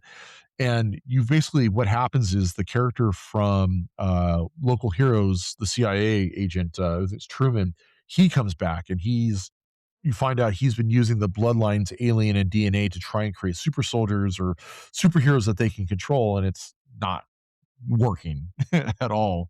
Yeah. Uh, it basically all the plot threads are now being tied up at this point. There's an arc that we didn't kind of get into, but it dealt with like vampires during No Man's Land in the Cauldron, and a character from that is being hunted down by Truman and his cronies because she has basically states evidence that she knows what they're doing, and they want to cover it up. And so Tommy and Nat decide to like help her because they want to redeem themselves in some way or another. At this point, also Teagle and Tommy have broken up. He's kind of cheated on her one too many times, and so she's like her story arc. She's like, I'm out of here. I'm headed to New York. Get the hell out of here. I don't want to see you again. Yeah. Um, yeah, it's basically like all of the stories kind of converge, all the leftover plot lines like tie up, and it's them trying to save this poor woman before the CIA essentially kills her, and they can bring down these corrupt a-holes basically. That's kind of the long and short of it. Right, right, and it's the last storyline, like you say, and it Yeah, has that, like closing you time. said, that ending was just a great kind of, they both kind of go out, Yeah, guns um, blazing. Literally Butch guns Cassidy and the blazing. Sundance Kid. Yeah, pretty much. They even say in the beginning of the issue, like, "Are we doing this? We gotta do the Butch and Sundance." Yep. Uh, Yeah. What I love is, like, they're trying to run the girl to a helicopter to get her away, and as they're running, not to spoil this, but this is not spoilery, obviously, you know, I believe Nat gets hit, and yeah, he gets hit, Tommy and he gets hit before that, like, he gets shot in the uh, chest, and yeah, then they, like, take out the people who shot him, and then they start running to the helicopter, and then, yeah, he can't. He's he losing can't too run. much blood. Yeah, he's like, "Can't do it anymore," and Tommy stays, and he gets popped a bunch, and basically the 2 of them die together, but the last thing you see her is Nat's like, "Hey, tell me about that dream again," and he's like, "We're all walking in, Sean's at the door, he says, 'Hey, you know, drinks on me, basically. There ain't no clue. The bar never closes. Just leave your guns at the door. No guns allowed, basically. Cool. Black. You know, Yeah. and that was it. That was it. Done. And we can get into continuity in a second, but that's it. Start to finish. That's the arc, and it's just you know. It still hits me even when I read it nowadays. Like I know the ending's coming. I know like the line's kind of verbatim. It's like knowing that ending is coming still gets me. Like, he's not a good character, but he's so much fun and he's so charismatic that you feel it, and these, that's for me. I don't know. What did you think when you got to that point? No, it was I did like it too. I mean, I'm not a big, wussy softy like you are, but it was Oh, okay, fair enough. still it was still, emotional for sure because it's even though he's not a great person, Tommy still wants to do the right thing. Mhm. Um, he's just constantly, getting in his own way, Yeah. and he does, like, his whole thing is, he's gosh, what's the best thing? It's his relationship with his friends and his because Yes. as somebody who didn't have a family, his family has been chosen family. So Mhm. he is very loyal to his chosen family His to the Yep. very end. Yes. It's brotherhood. Yeah. You of all people know what that's like. You have, like, through yourself, and like it Yeah. is. It's just there's a bond, you know. Um And I yeah, go ahead. but his is a little different. His is like Yeah. yours and I brotherhood where it's a chosen brotherhood. Yeah. Like it's Yes. not a blood brotherhood. No, it No, you're was right, not a you're right. brotherhood through any bloodlines.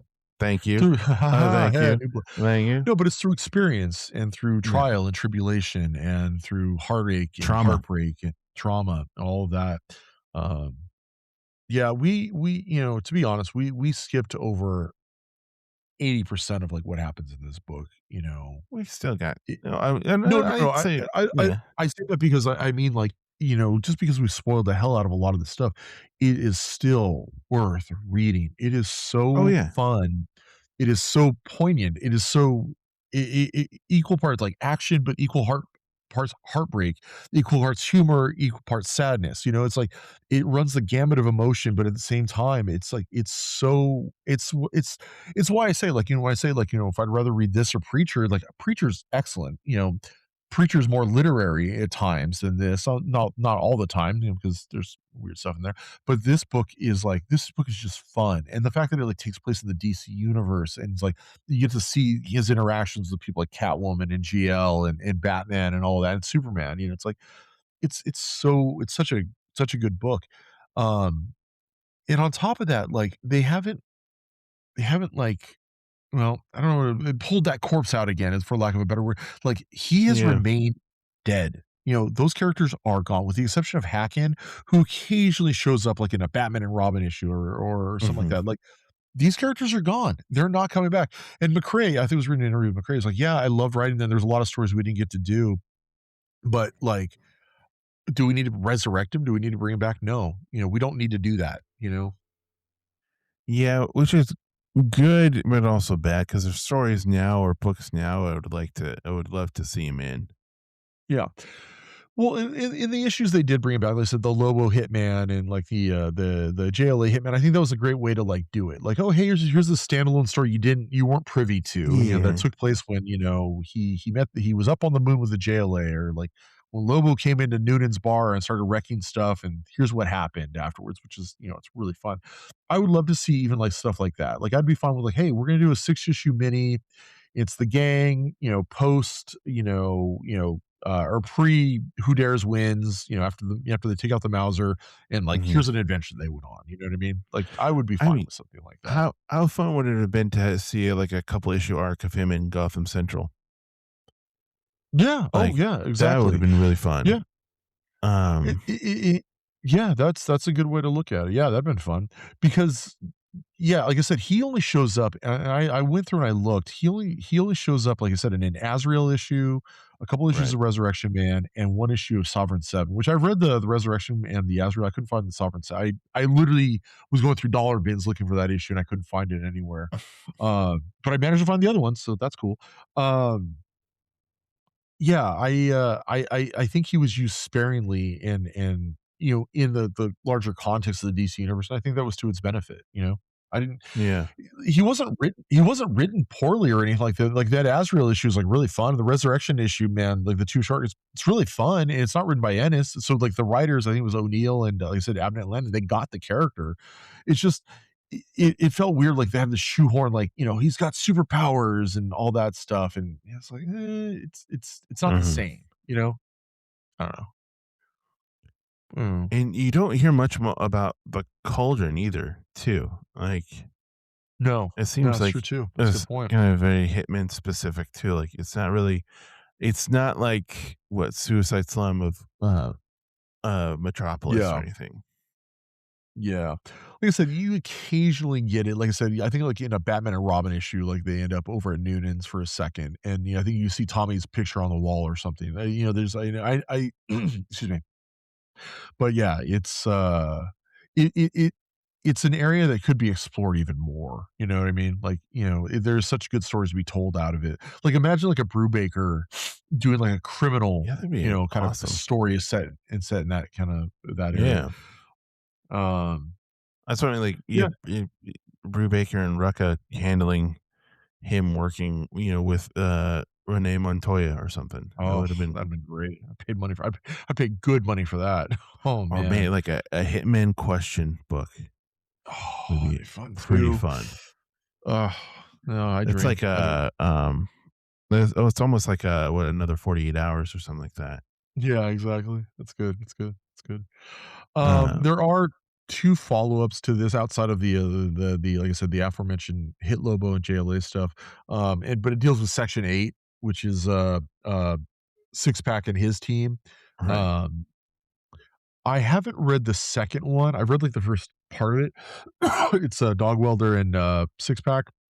And I read All-Star Section 8 a long time ago. I actually pulled it out to read it, and I just didn't get a chance to it, but I think it deals with the sort of resurrection of, Six Pack. They're fun, they're fine from what I read so far, from what I remember. Yeah, if you need more of that Hitman kind of energy, Hmm. that's a good way to, like, kind of get back into, quote, unquote, "the cauldron." Hitman energy. Yeah. Um, let's talk about final thoughts though. What did you think of what did you think overall? Did it live up to my, my constant, just like, "Oh, it's so good," or were you like, "Yeah, it's I fine." think so. I think it was a really Okay. fun book. It's a either there's enough issues where it wasn't too much, and also Mhm. it wasn't a bogged down read. Like Yeah. It flows it pretty was fast. yeah, it flows well, like enough where it makes it an easier read. Mhm. It was, it's like again, Tommy's charismatic. It was a character you like to see his back and forth with Nat the Hat, Mhm. and I really love their s- relationship. I love their yeah, friendship, you know? yeah, and because is it was just fun. So I mean, Yeah. yeah, Yeah. it, it it was an easy read to get through because of how fun it was. Yeah. I think I even told you, I'm like, "Don't worry." You're like, "I haven't had a chance." I'm like, "Don't worry, it flows pretty fast." And, it is a quick, fun read. I think for me, and I mean, it's probably nostalgia glasses. Like I said, this is a book that I read when I was kind of maturing more as a reader when it came to comics. So it has a it has a kind of a reverence for me, like It and Preacher and all that. It's why I will always kind of hold, despite when Garth Ennis gets really weird, like I will always hold Garth Ennis, like, in high regard because Mhm. of how much it seems like, I hate to say, but Tarantino to a certain extent, where, like, like, I love Pulp Fiction, like, it became that was like a seminal film for me, and this kinda like this book is, like, along those lines. I do think, though, it really points to the fact that I do believe Ennis works best when he has an editor working with Yes, him and making him work within the confines of the rail, like, within those he's guardrails. better with a sandbox. Exactly, exactly. Yeah. That all said, like, I can't recommend the book enough. If you're into, like, any of, like, the Hong Kong, like, John Woo kind of, like, So action yeah, and that and a little bit of like Big Trouble Little China, a little bit just yes. of Yep, yep. Yeah. a guy who's he's he, he he's more adept than the main character, the Yeah. Big Trouble Little China, but it's still kind of like him trying to adapt to all this craziness around him. No, he definitely flies by the seat. He's smart, but he also relies on his luck a little too much. But he is a smart that's the thing, is it's not just luck all the time. It only happens Right. occasionally that he does, he's usually, like, pretty smart, about, like, and he uses, like you said, his telepathy and his X-ray vision at appropriate times. Yeah. So it sounds like we're giving this a Kurt Russell. resounding. That's the name I was thinking Oh, of. Goodness, yeah. good lord. Like internally, it was like, oh my god, what's the Oh, Ego the Living who Planet. plays? Yeah, yeah, yeah, I know who he is. Yes, who plays the main character? Big fan of China. That's why it was like the main character. Kurt Russell. Good lord. I didn't know you were Goodness. reaching for that. I would have given that. I apologize. No, I was internally I was reaching it for it because I didn't want to admit that I forgot his name. But here we are. There we go. Um, so, so we talked about how much we liked it, and if you like it so much, Brian, what's some other similar reading that people need to read? I mean, right off the bat, Preacher. I Preacher, mean, that's preacher. that's that's just an easy layup right there. Yeah, I because there Yeah, there is some like similarities for sure. Like we there's said, a like lot, the yeah. Mauser. It's, to me, it reminded me a lot of the Saint of Saint of Killers. Killers, yeah. I mean, it's I mean, the fact that he was putting both these books out at basically at the same time, and again, Yeah, I don't poo-poo Preacher at all. Like, I love Preacher. You know, I just as I've kind of gotten older, I think I like the brotherhood aspect of Preacher, or rather of Hitman, a little bit more. They're both excellent books though. And to that extent, the logical step from there is his Punisher run. And I would say more of his Punisher Max stuff, but his Punisher yeah, stuff that he did, which was Marvel Knights, totally fine too. Totally fine. yeah, What about what and else would you recommend? and I'm then sorry. if you're liking that whole Section 8 All Star, six pack stuff. I mean, of course, check out the boys. I think more. Um, I The mean, TV sh check out The Boys, the comic, but I'm liking the TV show. The TV show is like what we said. It is more of even though how batshit crazy that show is, it is still kind of like more tame than the comic book, and it is more of a sandbox for that stuff. So kind of Well, check out The Boys too. yeah, I would say definitely pick up the show versus the book. I mean, let's put it this way, the first 6 issues of the book were so crazy that DC was like, "We're not publishing this anymore," and had to Yeah, go to I think it was I had to go to I think it was Dynamite, Dynamite, it had to yeah, like, they had to Dynamite. go to and from issue 7 on, like, they were like DC was like, "No, we're done with this." I was like, this is too insane for us. Sorry, Garth, we love Preacher, but no." You'd also mentioned yeah, we talked about it on the show, but you Gotham Central? Yeah, just the whole Gotham without Batman, the because it has a lot of street level police Mhm. stuff. So yeah, check out Gotham Central. I mean, it's definitely along the lines. Even more, check out our Gotham Central episode that we did. It was Episode, episode yeah. 2, or officially Episode episode 2. 1, but it was Was our that second technically episode. episode 1? Yeah, it was our 2nd episode, yeah. You also said check out Bloodlines. Now, I'm gonna I'm let just you saying take the I'm I'm gonna just let you saying if you wanna cover that. understand more of how he got his powers and just, like, if you like self-immolation, just listen to, or listen, read, Bloodlines and then and then read, uh, Clone Saga, and then read, I don't know what else, but just to get all that Trouble. 90s muck in your way, out of Uh, in your system. Tr I think it's Trouble was kinda done like in the the, 2000s, but yeah, it's like if you wanna become a real comic book fan, those are the dues you gotta pay. You gotta that's read the thing those is to do your I dues. agree with you actually on that one. You gotta read the bad with the good, you know what I mean? If you really wanna know it all, like, you gotta read the bad with the good. Yeah, and that S is definitely not on the good side. well, speaking of, reading, what are you reading this week? Is there anything in particular that you wanna give a shout out to? Oh, actually, you know what? Can I do you Well, mind if I jump in real quick? yeah, you go first, you go first. I'll let you go first. You go So, first. Brian, can you go first? I, Let's go I first. will go first. Thank you. I'll go first. I'm rereading Bone right now. Have you ever read that? It was a Jeff Smith's book. Bone? Bone, and the reason being is Bone? my kid is really into it, and apparently I didn't Huh. know this, so I have the black and whites, but they recolored all of it, and Hmm. so, man, my kid is, like, burning through it. He's, like, in the big great cow race right now, and he's loving Oh, it, so wow. I'm reading Bone right now, but the other book that, and I really kinda throw this out there because I thought you'd like it. Are you reading the Ninja Turtles Battle Nexus book? It's in my pile. Okay, you will I think you will do you know what the premise is, or do you want me to spoil anything? No, no, so what is the premise? Because I kinda like I've kind of need to catch up on it, It's of only 2 the issues current. deep. It's only 2 Yeah. issues deep, but basically it's a battle nexus where they're picking different iterations of Ninja Turtles and Ninja Turtle villains from Hmm. across the multiverse essentially, and they're having them fight. So it's like a Alright. battle royale It's of kinda like the like Ninja Turtles DCKO. it essentially is, but it's like I love DCKO by the way. I Or absolutely it's love like that book. s But yeah. Oh, yeah, it's yeah, like, but it's like Secret War, yeah. Yeah, but it's like Leonardo versus, like, the black and white Shredder from the original, like, oh, Mirage yeah, book. okay. It's stuff like that. It's literally and he's black and white too. Like, it's stuff like that, you Hmm. know? So, it's silly, it's over the top, but if you're into I'll Ninja for sure Turtles, which check I it know out. you should check that out. But what about you, man? What are you perusing, this week? I kind of just wanna talk about these Marvel trailers that have been coming out, Mm, recently. It's been I guess it's been coming out, they've been coming out every week, but they've been yeah. ones that have been playing in front of, the Avatar movies. Like, it hasn't been just Oh, one interesting. like, they've changed it every week. So, I mean, yeah, I mean, you and I talked about it a little bit, through text, but, like, the first one was, Captain America, that Yep. was the intro to Captain America. Oh, let's I'm gonna say also spoilers if you wanna keep away from more of these trailers, but, You yeah, got the through first one most of was the episode at this point. yeah, yeah, yeah, but, uh, so it's Captain America, and we were talking about it too, like, so you kinda see that he has, he's holding a baby.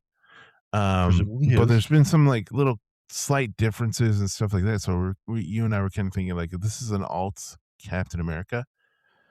It could be a bad guy Captain America. But Ah, it's yes. it's just a lot of interesting stuff. I've seen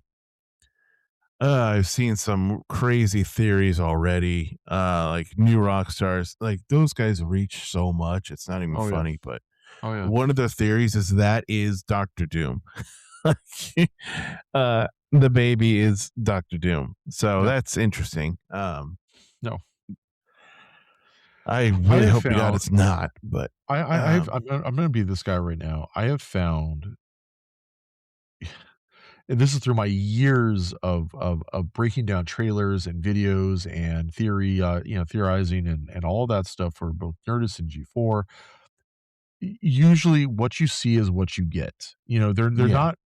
Yeah, yes, they will edit certain things to hide, oh, like, "Oh, there's another Spider-Man in the shot, and it's Tobey Maguire." They'll do certain things like that, but typically, they're not all these, like, theories, like, what was it? I remember, like, during WandaVision, there was like, "Oh, there's a 4 in the background in this shot, and they reference this kind of radiation, so they must be teeing up the Fantastic Four." I was like, "No, they're not. They're not doing that. They're yeah, no, not doing that." it's It's that is 99% Captain America's baby with what's her name? Peggy Carter. yeah, That is Peggy who that Carter. is. Yeah, You know? exactly. It's look, I obviously I can't say for 100% certainty, but, like, if you had to give me, like, betting odds, like, what you see is what you get, you know? Right. There's gonna be one big twist, so they'll save it for the movie, but, or whatever, but there's not gonna be, like, this, like, a lot of these, like, theories, like, I hate to say this, fans, like, none of them will probably end up being true. And this is coming from a guy who, Who I put out the theorized? most batshit theories based on the most negligible of, everything, back in the day, you know? Yeah, Yeah, it's the occasionally Pepe we'd be Sylvia right, stuff. but a lot of times we were wrong. And yes, that is some of the fun, but some of these like takes are just like, huh, Oh, yeah. you're very reaching, my man. Yeah. Like, and Yeah. then when then we're going with the second one was Thor. He's Mhm. in this this Forest. forest, and he's doing this very serious, and we get a serious Thor again, because even now Chris Hemsworth is like, yeah, we got a little bit too funny with my character. So it's kind of, Yeah.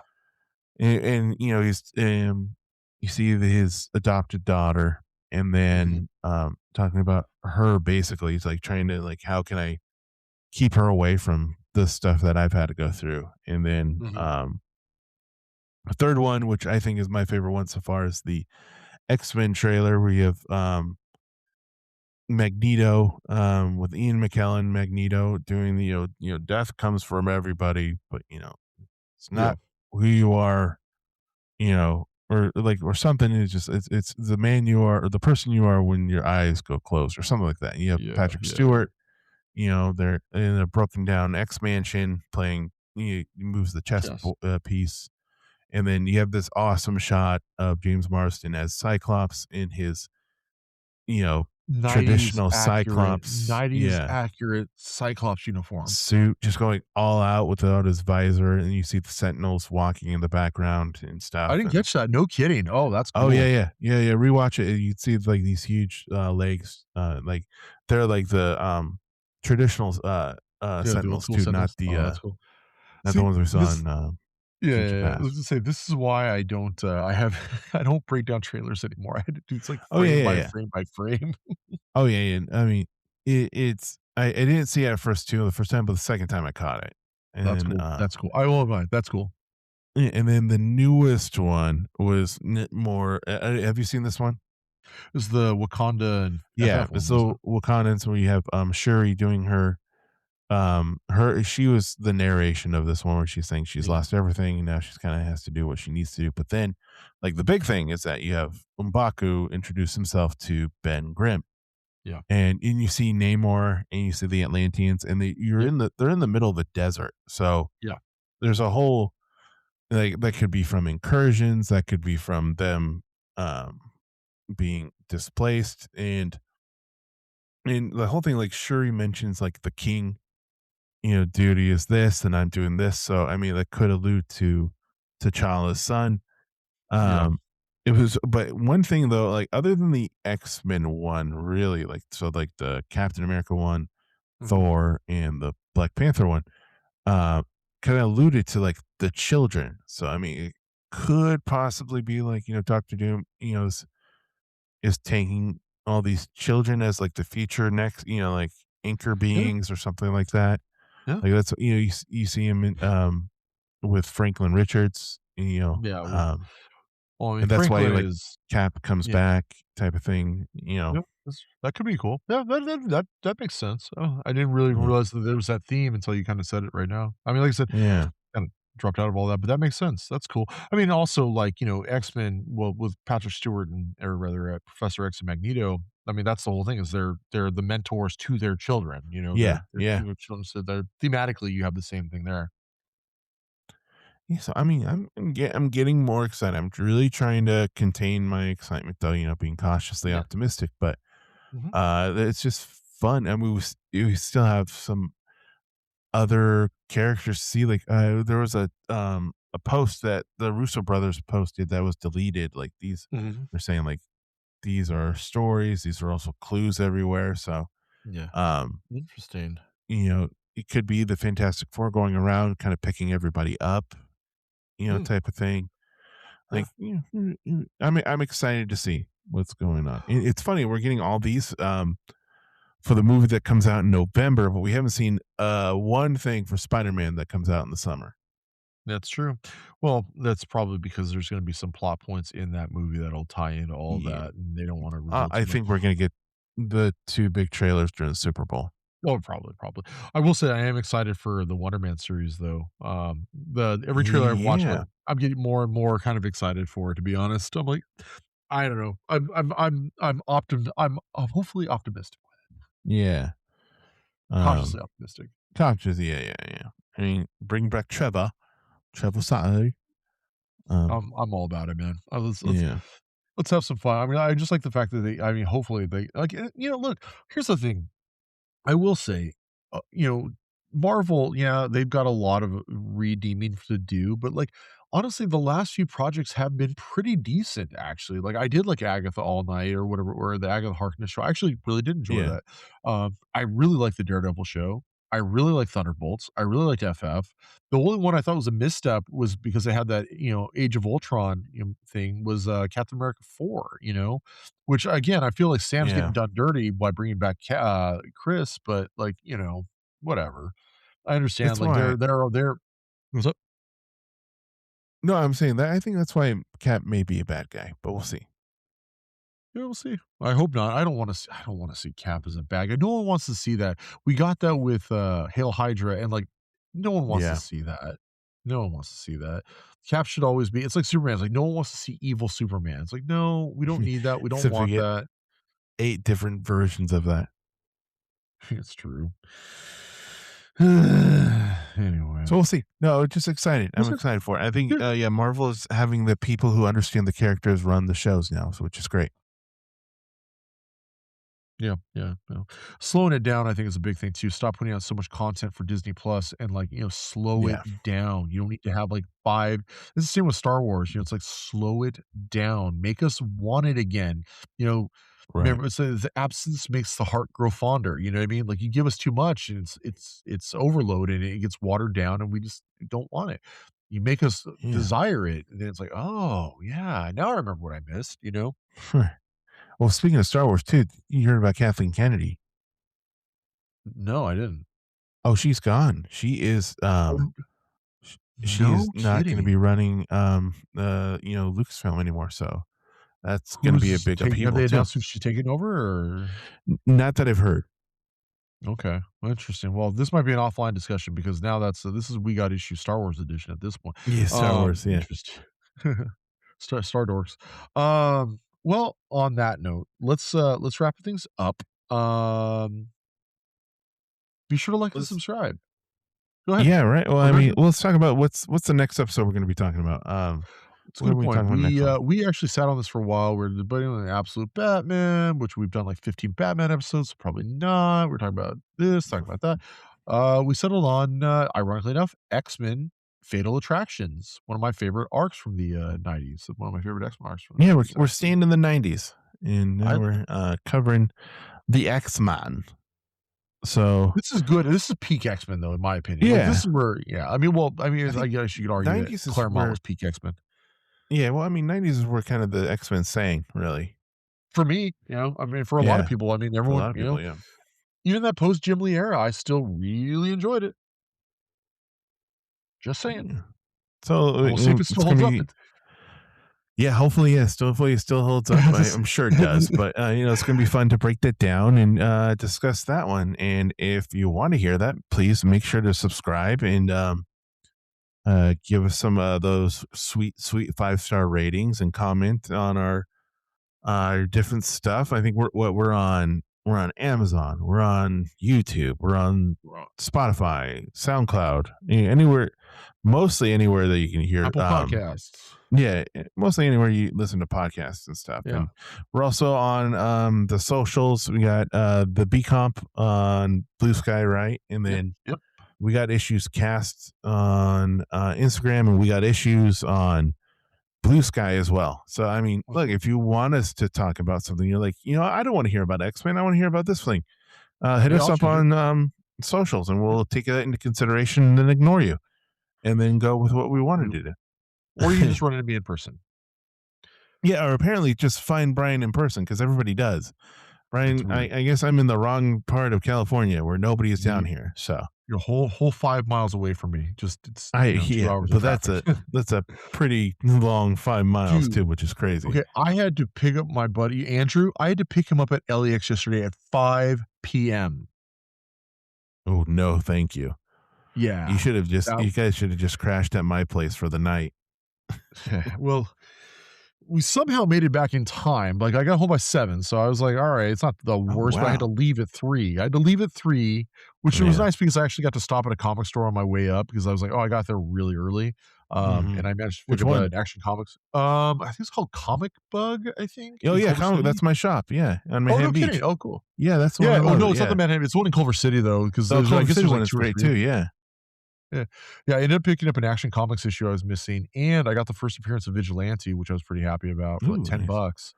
$10. But also, And what I the hell, Andrew? Why are you not flying out of Burbank?